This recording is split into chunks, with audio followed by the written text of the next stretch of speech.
As you know, a couple of years ago, we started the Distinguished Lecture Series as a way to bring people that are working in the area of that KIOS is interested in, especially in the areas of monitoring, control, and security of critical infrastructure systems, and to bring and to exchange ideas with some of the world experts. And Professor Savić is definitely one of the leading figures in the area of hydroinformatics, so in the area of smart water systems. So it's a great pleasure to have him here today, and a great honor for the University of Cyprus and for KIOS. So let me just say a couple of things about Professor Savić. He recently, in July of 2018, he joined KWR Water Research Institute in the Netherlands as the new CEO of the institute. Before that, he was director and co-founder of the Center for Water Systems in Exeter, an internationally recognized group for excellence in water and environmental science research. Professor Savić was the first professor of hydroinformatics in the UK, and having held this post at the University of Exeter since 2001. His research interests cover the interdisciplinary field of hydroinformatics, and he's very much interested in the application of artificial intelligence and machine learning to water distribution networks.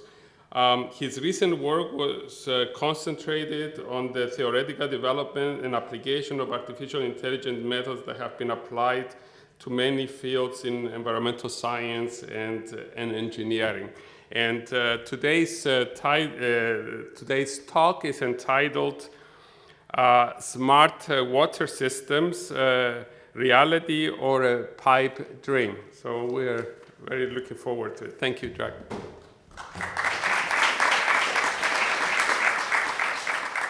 Good morning, everybody, and thank you, first of all, for the invitation to meet with colleagues from KIOS and exchange experiences and ideas.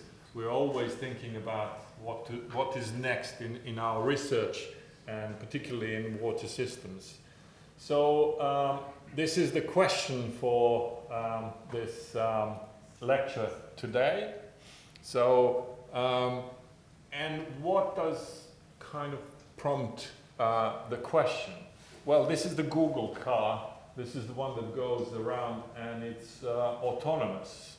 And it's autonomous because it works on the basis of sensors and IoT and artificial intelligence to create this autonomous vehicle. Okay, this is still experimental. We are not allowed to have these on the roads, but whoever's driven one of these new modern cars, you have lane assist, and you have all sorts of things that are slowly bringing that artificial intelligence. So lane assist will actually try to keep you between two lanes on the motorway, and then if you try to veer away, it will give you a bit of a push.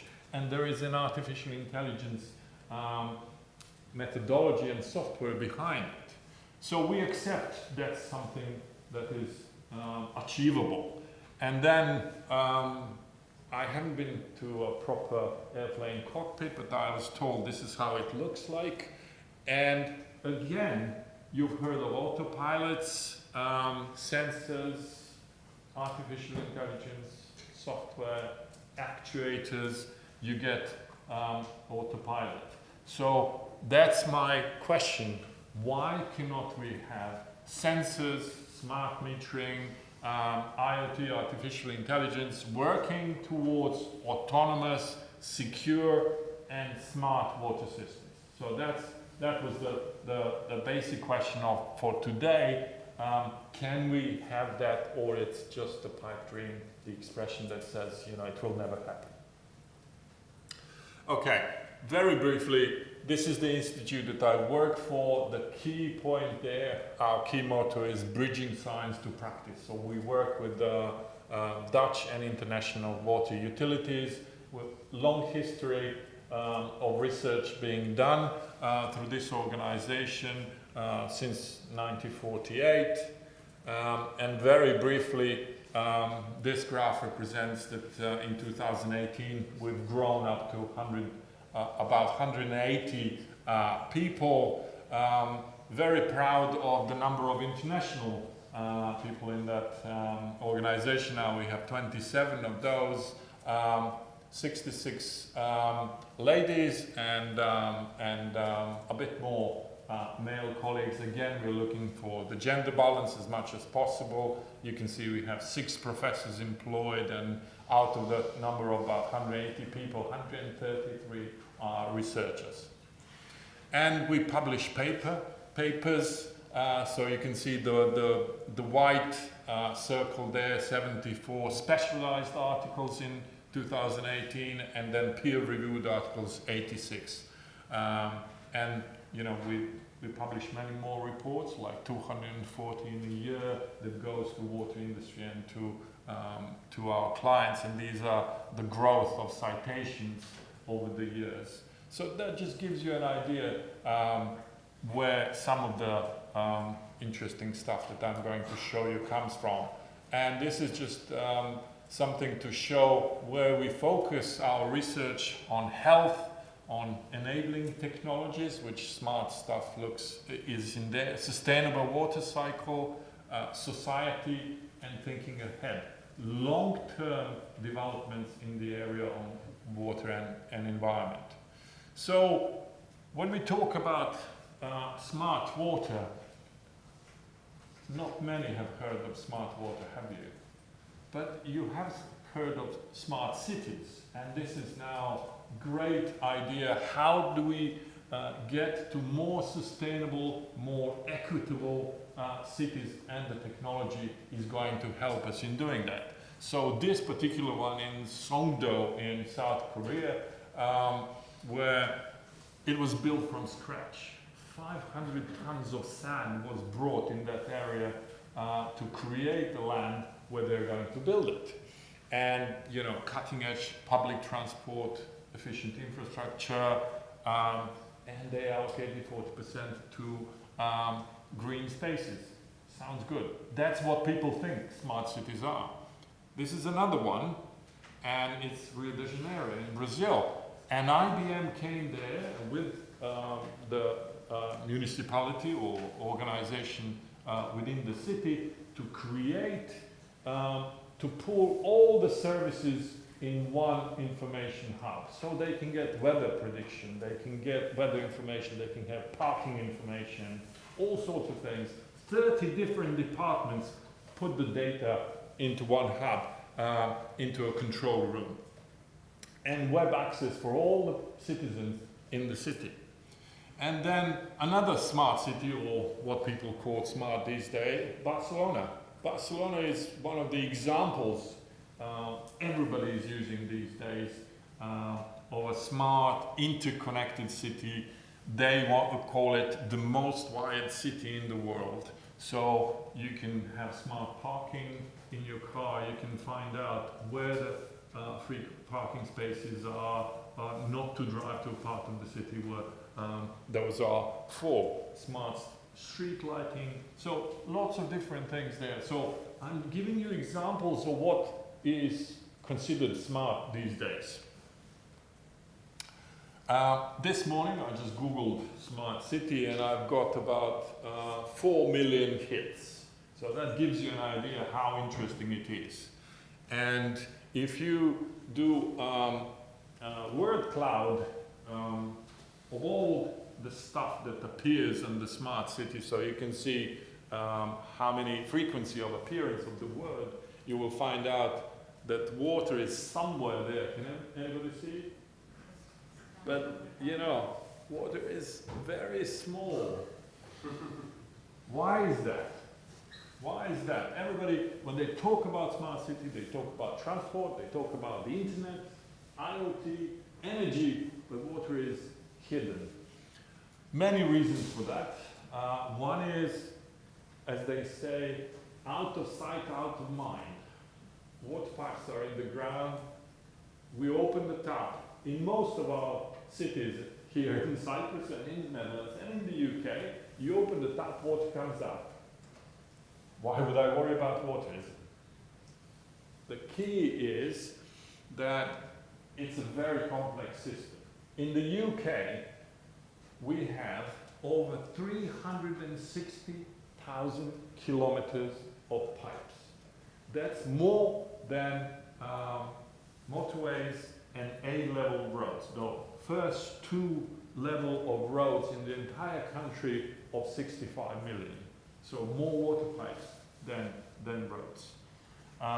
Very complex systems, looped. You know what complex in my view means? If you make a small change in a part of the system, you may cause quite a big trouble in the other part of the system. We don't understand them well, we're not sensing them that well, so all of those make having a smart water system difficult. But now we have this ability to measure everything, everywhere. 5 million devices, 6.4 billion data communication objects in the world, raising to 20 billion by next year. This is what people expect it's going to be spent, or that's the potential in this area. So the water should be able to get the chunk of that interest, shouldn't it? So what are the challenges in the water sector? Regulatory compliance. We, as citizens, we demand water 24 hours a day, 7 days a week, with enough pressure, so that means it's flowing through our taps when we open them, good quality, maintain our health. So you hear about lots of scares about drinking water from the taps. They say that the analysis done on the bottled water says that it's much more likely that you get contamination in the bottled water than in the tap water in many countries. But regulation is there to keep all these water suppliers in check and say, this is what you need to satisfy. Enough water, enough pressure, good water quality. Optimizing infrastructure renewal, proactive infrastructure renewal. Pipes in London are on average 80 years old. There are pipes that are over 120 years old. So all of that has to work well to be replaced and work well before it is replaced, so that we can have that regulatory compliance. Good, healthy water. Increase efficiency, greenhouse gas emissions, energy optimization, operational efficiency, done everything on time, good quality. That needs to be in these systems.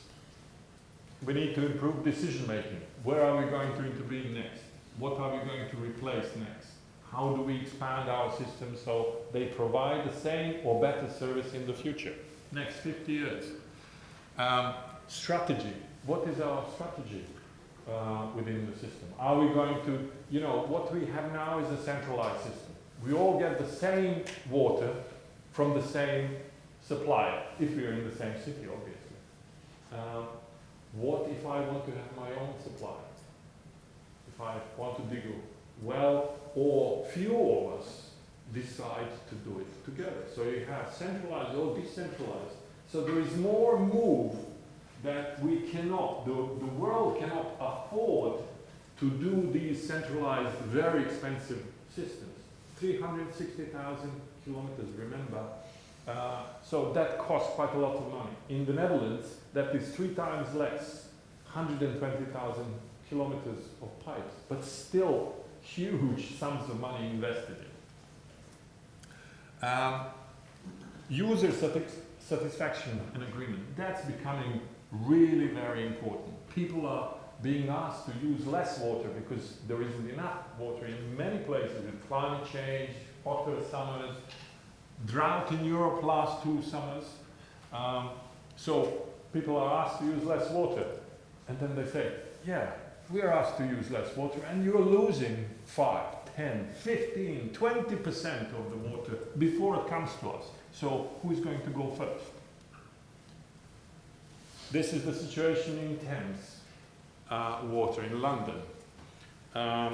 This is 2010 to 2040. This is in million liters per day. That's demand and consumption. This is what they have available as resources. And this is how they project the demand is going to grow. What's wrong with the picture? Well, by 2020 they'll have a shortfall of 133 million if everything continues as it was before. Or 2040 they'll have 400 million liters per day. So what they decided to do something about it. So they went smart water metering. You've heard about smart energy metering. Not many people do it. But they decided blanket policy, the whole. This is even more, I think, extraordinary because half of the population in the UK doesn't have meters at all. No water meters. So they're not just saying we're installing meters for every customer, we're installing smart meters. Smart meters, quite a few people say there is no smart meter, you're just sending the data. Smart meter means that you can send information in near real time and have that smart analysis on the data. But look at this. This is the next question. By 2025, they will have 35 billion meter reads, data points per year. So they have to do something about that side of things. Why did they go there? Limited water resources, you saw the graph, high leakage rates, we're talking about 20% plus, and then bad publicity, you know, customer expectations. You know what happened last year to the CEO? He got sacked. He lost the job. And the key was the leakage. That's what people didn't like. And it's a private company. So, government pressure on these companies, on these utilities, the government says you have to improve. You cannot have 20% losses. And also they say, even in UK, you have to reduce the prices. So you have to do more and get less. They have to look for different ways of operating in order to, not survive, but actually be able to do whatever they're trying to do. They have to be accountable and transparent, and you can't do that if you don't have the data. We're all talking about smart kind of data and then analytics. Climate change is coming. We're all aware of that. Population increases, movements again. Energy transition. You know, we're all going towards this reduced greenhouse gas emissions. So the answer is digital water. There's quite a lot to talk about it. The International Water Association has a digital water program, which I'm part of. It's happening everywhere. It's not just in the water sector. It's happening, or it has happened in banking, in the energy, and other areas. So there is no question, is it going to happen? But when and how? It's changing how the world operates and delivers value to people. But look, this is SWAN, this is Smart Water Network organization. They came up with this, and it says you have a physical layer, that's your water pipes. And then you have sensors and control, you have collection and communication of the data, you have data management, data fusion and analysis. That's a smart water. I would argue that smart water is a bit more. It has to have those pipes in So this is what French are doing. This is Suez. I pinched the slide from one of my colleagues. They're having 4 million smart meters all over Europe and North Africa. They see some potential in there. So hydroinformatics, Mario said Dragan is a professor of hydroinformatics. What is that? Well, this is something that will look into the data for water. Information from data, getting the knowledge from data, and then what I call at the top is wisdom, you know, wisdom about the system. So from know nothing, you just have the data, you have to do something with it to know why are things happening and what can I do. So the volume obviously increases, data, largest volume, but the value increases towards the top of this. That's what I call hydroinformatics. This is also hydroinformatics. This is the story when they ask, this is the famous blind man a parable. When they look, different people look into the elephant, but they have blinds over their eyes, and the one says, I'm touching the ear, and it looks like a fan that I'm looking. Or the one looking at the tugging at the tail, it says, oh, it's a rope. So, you know, they don't know what the whole system looks like. They only know what individual parts do. So that's what I kind of see the role of hydroinformatics, to integrate knowledge and understanding of water and information systems. So we're talking about somebody who understands how the water flows, pipe networks, and somebody who understands something about information systems, about data analytics, visual analytics, optimization, and so on. So all of those you see in every water utility. You have a department for leakage, so they're only interested in leakage. You have the department for water quality, they're only interested in water quality. You have the people looking into assets, into replacement of pipes. They look how they replace the pipes. Yes, they're impacting on leakage. When they do that, they're impacting on water quality, but that's not the primary goal of that. So the idea of having somebody or something that helps us understanding of the use of the data and the entire system. So that's where I see this approach. So complete water management cycle, systems approach, using artificial intelligence, and even robotics, and I'll mention that. So we have data acquisition, validation, and storage at the bottom. Then we have what we call hypervision. You know where every atom of is going and what's happening in the system. Data processing, anticipation and alert. So be proactive, anticipate something happening, and being alerted when something happens, which we'll always do.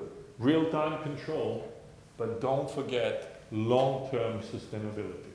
You know, we need to look into long-term, because these systems are not built for 1, 2, 3 years. They have to last hundreds of years. So, few things about, I mentioned to you that I look at pipes and the system as part of the smart water, not just that layer on top of it where you have sensors, analytics, data fusion. Everything is smart water. So we're looking into asset planning. This is a table that shows how many pipes do we have. 120,000 kilometers in the Netherlands, I told you that one, the total. And then you can see from the next one that this is PVC, plastic pipes. So over half of that is plastic these days, and then asbest cement, and then you have a few metallic pipes. Very different from other countries where metallic pipes are dominant. The point is, they replace 1% of the pipes per year, approximately. That means 12,000 kilometers. Sorry. And 120, no, 1.2 thousand. And then That's about 200 million euros. Not many countries do that. And even if they do it this way, how long will the system need to last until you can renew it completely? 100 years. It happens over 100 years, 1%, it's 1 over 100. So that has to be done smartly. 200 million is quite a lot of money for a country of 18 million people. And these are some of the tools that were developed within KWR. So a database to store all the failures that those who subscribe to it then can analyze it.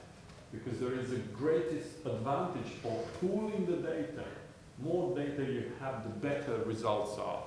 And then looking into calculation of stresses in buried pipes and replacement plans.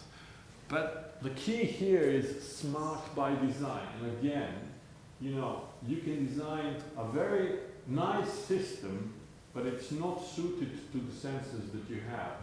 Or you may have put your sensors in the places that are incorrect. And that's why you have to have both of those smart sensors and the system itself.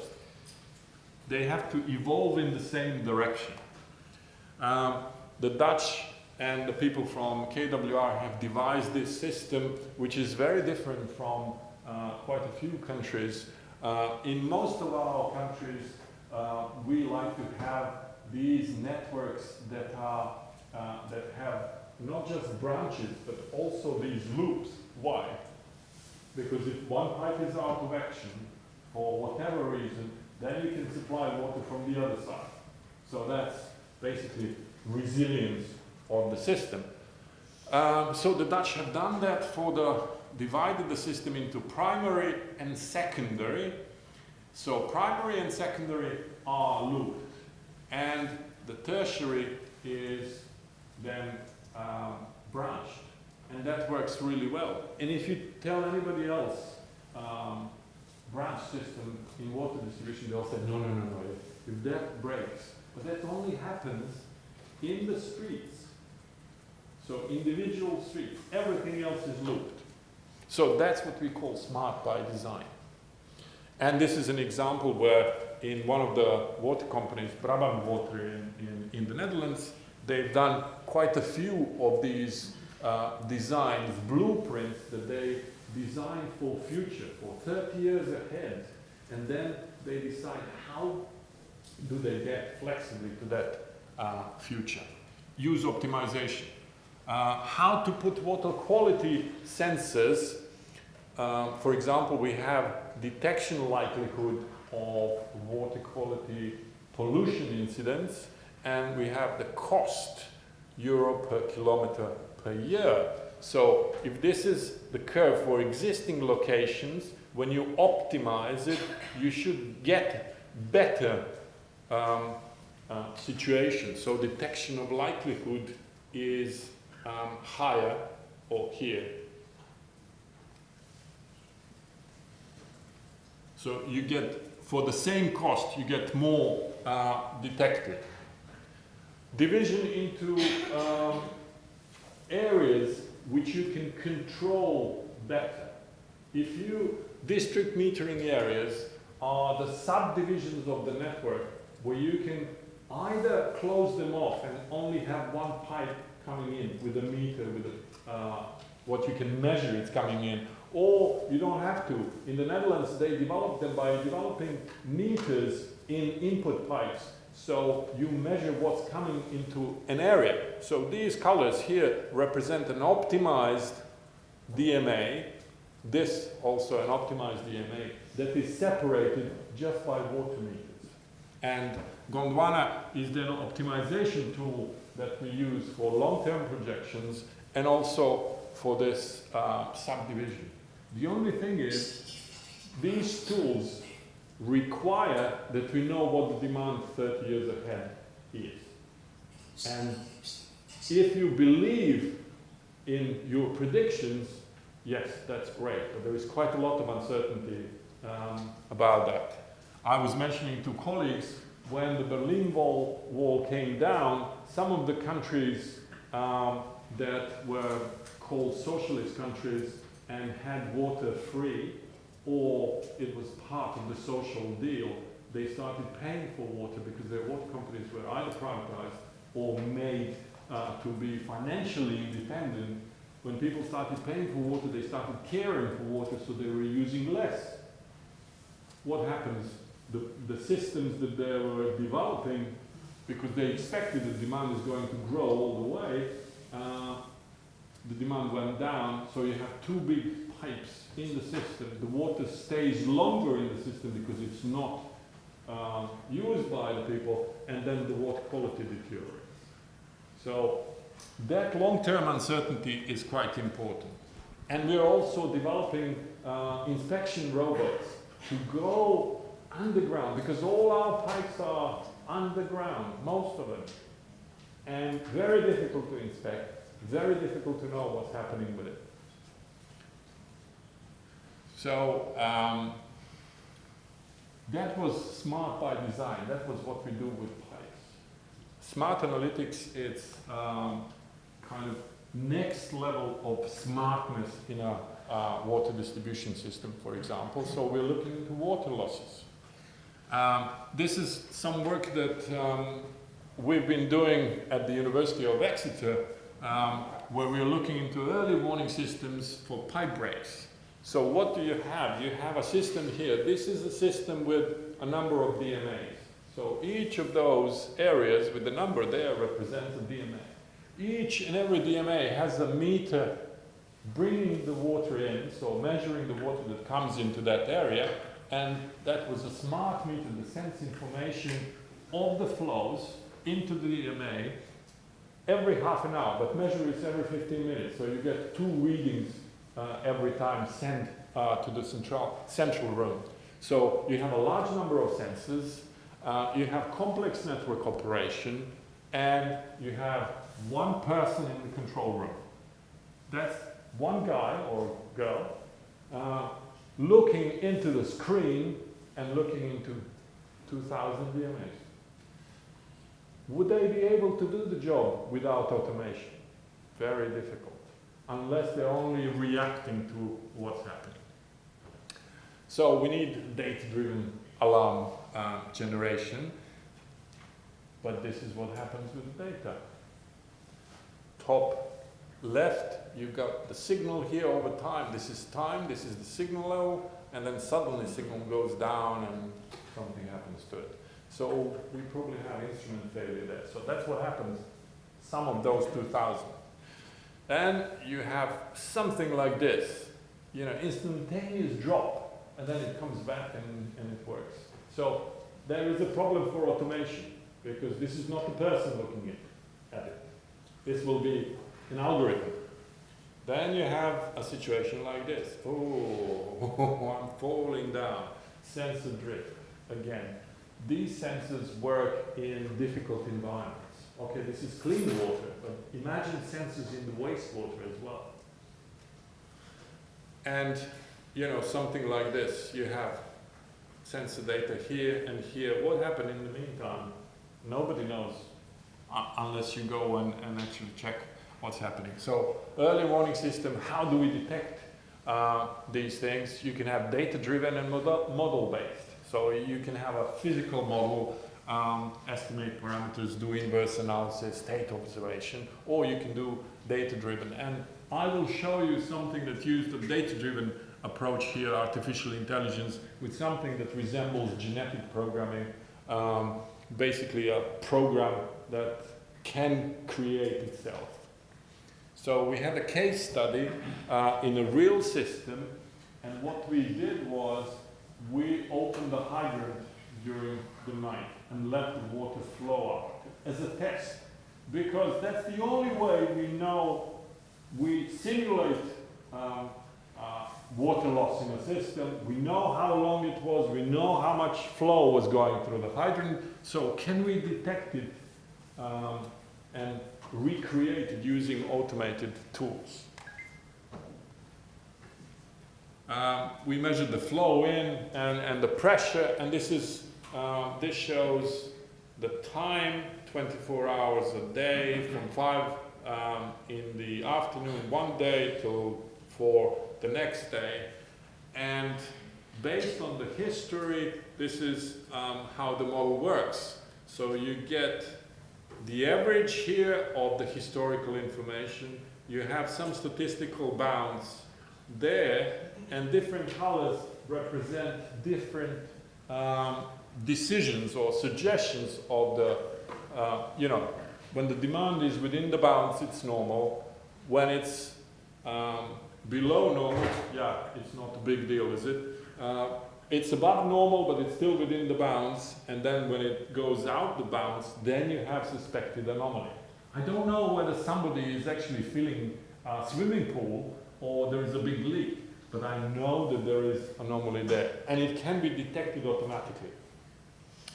The good thing about this is that the methodology that we used actually gives you a formula like this. But it's based on genetic programming, so there was no preconception what this formula is going to look like. So artificial intelligence methodology has created this and telling us if you measure pressure and flow into the system, this is how you combine them in order to get this value here, to tell you it is a suspect. And it was 2 liters loss that we actually measured at the hydrant. One of my PhD students developed a methodology for leak localization. Now you detected the leak. Where is it? You have, again, in the extreme, you have 360,000 kilometers to look for it. So again, we developed a methodology that that was applied in a real system because he worked with the industrial partner and managed to reduce the search. That means less walking for those people who on the street go with listening sticks to hear the hissing water when it leaves the pipe, when there is a leak. So with a whole system of 45 kilometers, and this was the leak that happened. So this is the flow. When you have the leak, more water is needed because people still drink and also some is lost. So increase in the signal, and then when it's detected and repaired, you go back.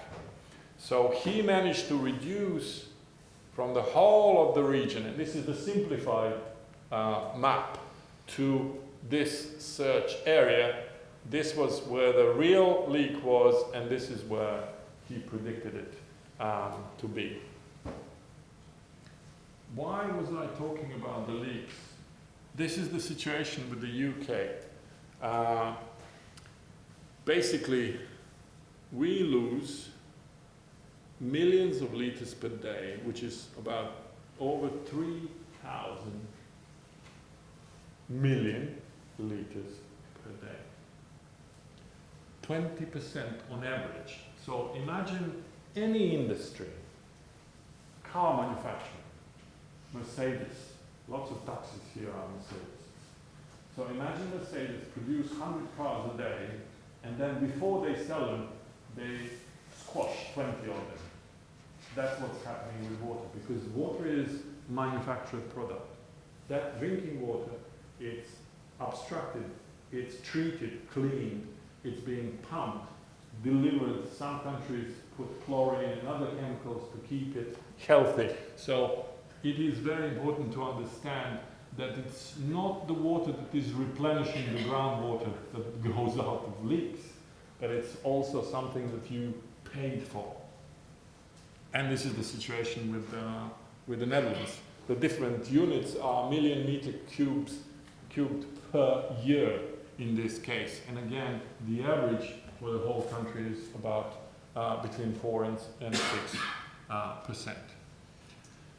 Smart analytics in demand management, and very briefly, this was a European project that we did and led from Exeter. It was called iWidget, and it was looking into better management of energy and water in households. You know, what do we do at home also impacts how much is going to be invested in the infrastructure. If you use less water, the infrastructure is going to last longer. Why? Well, if you use more water, they will need to bring water from somewhere else, additional water, build new treatment works, build new pipe works to bring it to you. But if you use less than you're using today, that infrastructure is going to be used for few more years than it would have been originally. So that was the plan. And this is one of the companies that is doing it themselves by providing these tools to customers who can see how much they're using, how they compare to the others in their neighborhood. So this is you, this is your neighbor, this is the most efficient neighbor. And you know, you get into what's called gamification. You get people that say, they're not going to beat me, I'm going to be better than them. It doesn't always work with children at home. I will tell you a story. In London, they have this, and it's one of the partners of the European project, not ours, but from Greece. They created this smart shower head that measures how much water is going through the shower, the temperature of it, and it has a little screen on the shower head that it shows polar bear. So if you use too much water, the polar bear goes down. Oh, poor polar bear. If you're okay, the polar bear is happy and jumping up and down. So I was told by some people who have teenage children at home that children were playing, so they were pushing so much water through it they wanted to kill the bear. So you can't always win in these situations. But anyways, these guys with behavioral science and data science on the usage at home, they managed to help Anglian Water to reduce demand by 8%. 8% reduction in demand is a huge thing if you think that we are losing 5%, 10% of what we are putting in the system, or what's demand. Demand prediction, this is again just to illustrate how important it is to predict demand in short and long term. So this is 2 hours measured demand, and this is our model that uses artificial neural networks and special optimization. And also because the methodology gives you the uncertainty bounds, you can see that most of the measured demand in this system, which is a real system, was actually within those bounds. And also if you go to 12 hours, you get that those bounds get wider, bigger, because longer ahead you're predicting, there is more uncertainty. Okay, so that's in brief what I was thinking about smart water networks. First of all, smart by design, but also smart analytics that is part of it. So remember what the question was. Can we have autonomous and self-driving or self-piloting water systems? I believe it is possible. Why not? But there are reasons why we don't have it yet. Quite a few of those is that water is still cheap, no matter what anybody thinks. So does anybody know how much you pay here in Cyprus per cubic meter of water? Well, no specialist here. You're not us. The rest of the people. Joking. You know, 1,000 liters of water delivered 24 hours a day, 7 days a week, high quality, 99.99% quality satisfaction in the UK, where I used to live, cost about £2 per 1,000 liters. You buy a bottle of water from anywhere, which is half a litre or even a litre, you can't get it below €1. That's That's cheap, isn't it? So that gives you an idea what is the difference between the value and the cost of water. That's why we don't have millions of sensors in every water system. That's why we haven't got systems that are replaced regularly so that within 20 or 50 years you get the replacement of your system. Some countries, and I won't name them today, invest so little per year that those systems will have to last 600 to 800 years. And you ask yourself, is that possible? Would they be able to deliver what is needed in a smart way?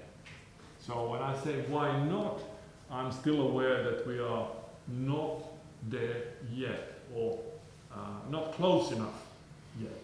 That's my personal opinion. That's all. Thank you very much for your attention, and if you have any questions, I'd like to answer.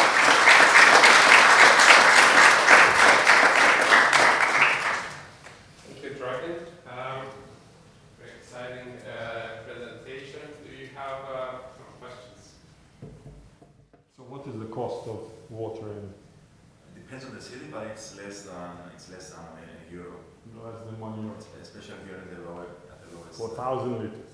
Yes, for a cubic meter.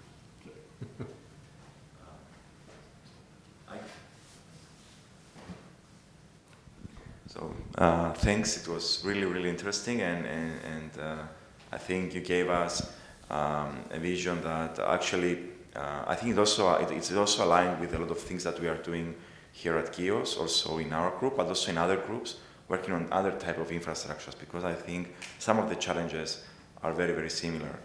I would like to ask a lot of questions, but I would like to start with the first one that I thought. At some point, you mentioned that you are collecting all the issues reported by different water utilities in the Netherlands, in KWR. So that's really this database of knowledge about all the possible things that are happening. This seems to be a very valuable resource. So a question is, do you think that it's possible to actually use this information not just within the Netherlands, but by giving a more global perspective, sharing this information, and how could we do that? Very good question. That's a database of pipe failures so that people can actually better understand what's causing them and preventing them all. And the Netherlands is not the only country that is doing it. So some of our researchers have actually looked into comparisons between data in Japan, in the Netherlands, and in Sweden, and who is collecting what and how are these reported. And the key point is that more the data you have from various conditions, the better your generalized model that you can create from those. I know that again at KWR we're working, or we've been in touch with lots of utilities around the world to try and pull some more data so that the research community can use it. Whether it can be shared, I'm pretty sure that it can be anonymized, but I have to check that. What's the situation? Because it's owned by the companies themselves. So unless it's anonymized, then it's quite impossible to do that. And again, to just show you how complex this system is, if you anonymize the data, you lose the geographical kind of location position, which is important for these things, because for pipe breaks, historically from literature surveys, we found out that the breaks actually happen. Once the break develops in one area, it's more likely it will happen again in the same area. So you lose that spatial correlation. You just then get the correlation between pipe material diameter, pressures, or whatever else, or soil characteristics. So things are extremely complex. It could be understood better if we do that with data, but there is also a big thing about data privacy, and particularly when we're talking about individuals. So the stuff that I showed about demand management is also an interesting one because you can't use any personal information. Thank you for the presentation. It's very interesting subject. You are talking about the smart water system, yes? What is your opinion about, yes, you have a smart water network, and what is the risk for example, for cyber physical attacks or something like that? So you increase your number of the device and you expose your network for Yes. what you have some opinion about that?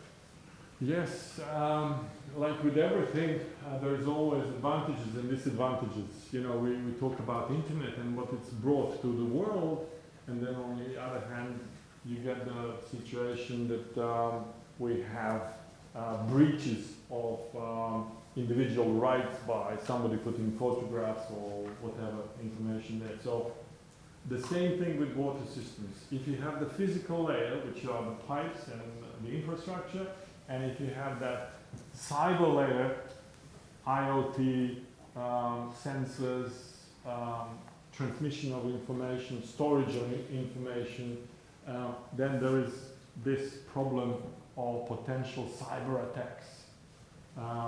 And I'm not into kind of cyber world in that sense, protection, but what we kind of look into is what are the potential consequences of any possible attacks, and how do you make your system, physical system, more resilient to type of attacks.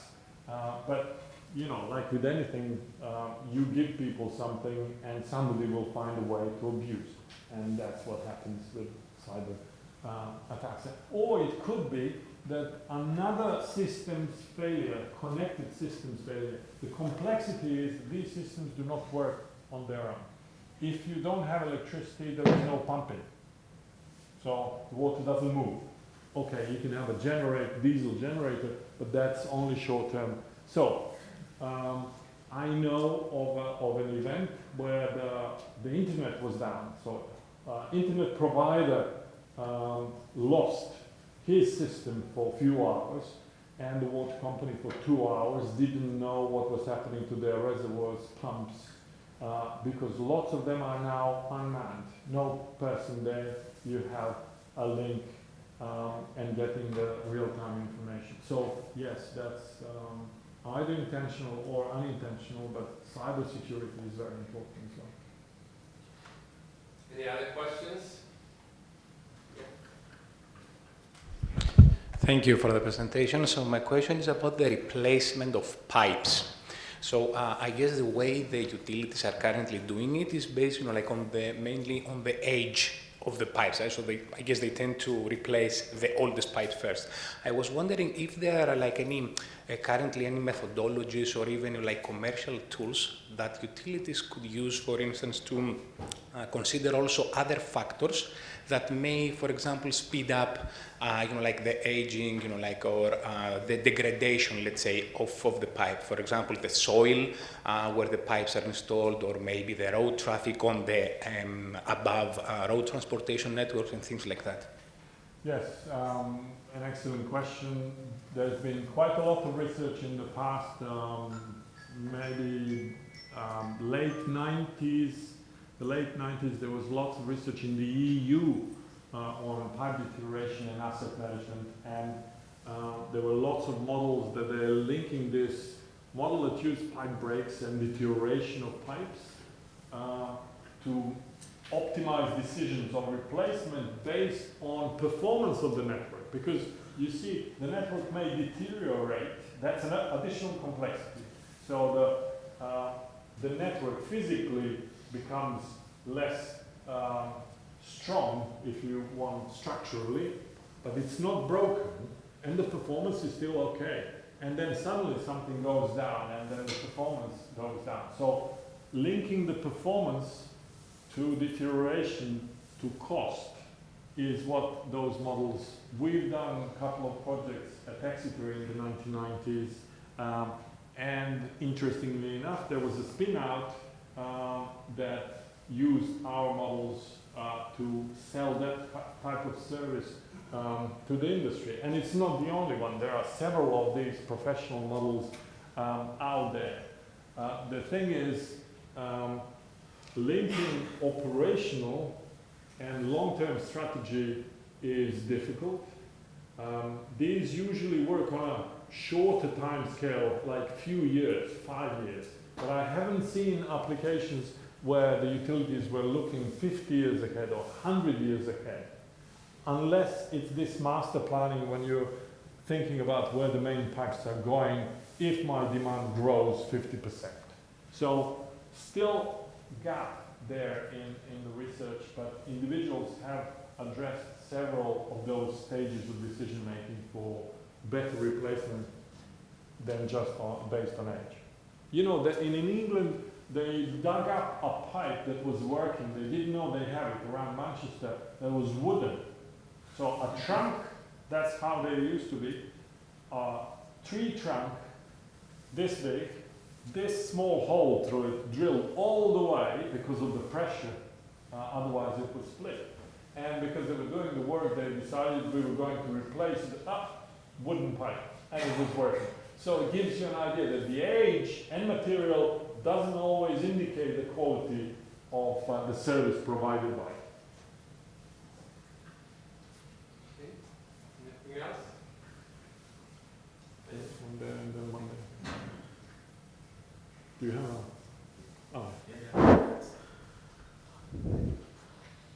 a... Professor, I have a question here. There's Yeah. another over there. Okay. Go on. Sorry. I wanted to know for have a smart water system, is it a national decision or international decision? Can we imagine big and, for example, assume that we want to implement the smart water system for all the European Union? Is it possible?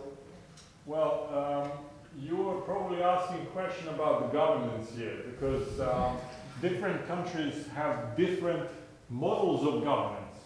So in the UK, all the water companies, or at least in England, are private listed companies. That means they have shareholders and pay dividends. In the Netherlands, they're companies, but they're publicly owned, so they don't have to pay anybody for borrowing money. Oh, they pay banks for borrowing money, but not shareholders. In some other countries, you have, in Scotland, the water company is totally public. So it would be very difficult to introduce a legislation that everybody has to do this, but everybody is doing it. The point is, there is no returning back. The question is, where are we going to be next 5 years, 10 years, or 30 years? There are companies that have gone down the digitalization route in a very big way. So there are, there was a questionnaire created by International Water Association, and quite a lot of water companies were asked, where are you on the development curve from 1 to 5? Where 1 is, we haven't touched it, where 5 is, we are totally digital, everything is automated. So quite a lot of companies within the area between 3 and 4, but a lot of them are down between 1 and 2. There was a question here, and then lady up there. So thank you, Professor, for this very interesting presentation. My question is, with all this data that we are expecting now coming from water systems, what do you believe in your experience would be the most difficult challenge to overcome in assimilating all this data with the scope to do actually state estimation, to see the state of the system and be able to predict the events? How many times do you have for the answer? Very quickly, I think it has to be the whole process that works well. Data cleansing and analysis and seeing the quality of the data, storage, utilization, and then the analytics on top of that. All of those are challenging for automation. So I cannot identify a single kind of element that is going to... Is it something specific in water systems that will make this, because this also happens in other systems, let's say power systems, in specifically the challenges in water systems, what would that be? Well, the first thing I said was the pipes are buried, so you cannot see them. So you cannot visualize what is happening unless you have an indirect way, and that indirect way is sensing, measuring something in order to be managed. So lots of management in the past has been done on experience. You have somebody who is working in a part of the network, he says, oh, the pressure in that street is down. I know, there must be the valve over there. They don't even know hydraulics. They wouldn't even know anything about, you know, sensing, but they would say they're the analytic person, and you know the person in another house was complaining about low pressure. That was sensing for them. That was the sensor, human sensor. So I cannot, you know, there are lots of uncertainty. I mean, it is good because all those of you who are in the water sector, I think there will be jobs for you for life. Nobody is going to replace these people who understand how water systems work and how we could improve them. So those of you that are not in the water sector, I would suggest there will be jobs for you as well if you want to move. And challenges for research and practice. There was a question over there. I think I'm covered. I just found really interesting the argument you made on the cost and the value of water. I mean, if we consider that statistics are saying that we're running out of water in the next, I don't know, 30 years, the value of water would be higher, and also the cost of not leakages would also go higher. Can you give us your view on that? As long as we have secure supply, I don't see how people are going to get concerned about it. But examples from Australia, for example, where they had big droughts in the past, and they had to, you know, reduce demand, and it was forced. And even now in Sydney, they have a situation if somebody is caught watering their garden, you know, front lawn or back lawn, they're going to pay $300 for it. You know, people start understanding that they need to do something about water themselves. It's not just somebody else responsible. So there was always this, that water companies believe if they're invisible, if the people do not complain about the service, they're doing the job well, isn't it? But that's the only service industry that want to be invisible to their customers. Becoming visible, but not in a negative way. You know, explaining to people what is happening and why they need to invest more. Because in Australia, they actually build desalination plants to deal with shortage. And they haven't been using them, so it cost a lot of money. They all agreed that was the way to go for because drought was so severe, and now they're not using it. So it's sunk investment that could be recouped one day if they need it. So I think education is important. We all need to understand. We all need to, I know it sounds nerdy, but you need to look into your bill, water bill, and see how much does it cost? How much do I use? Do I use more than all the people around me?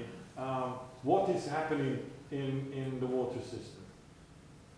So if we take more interest, I think there will be more understanding of that.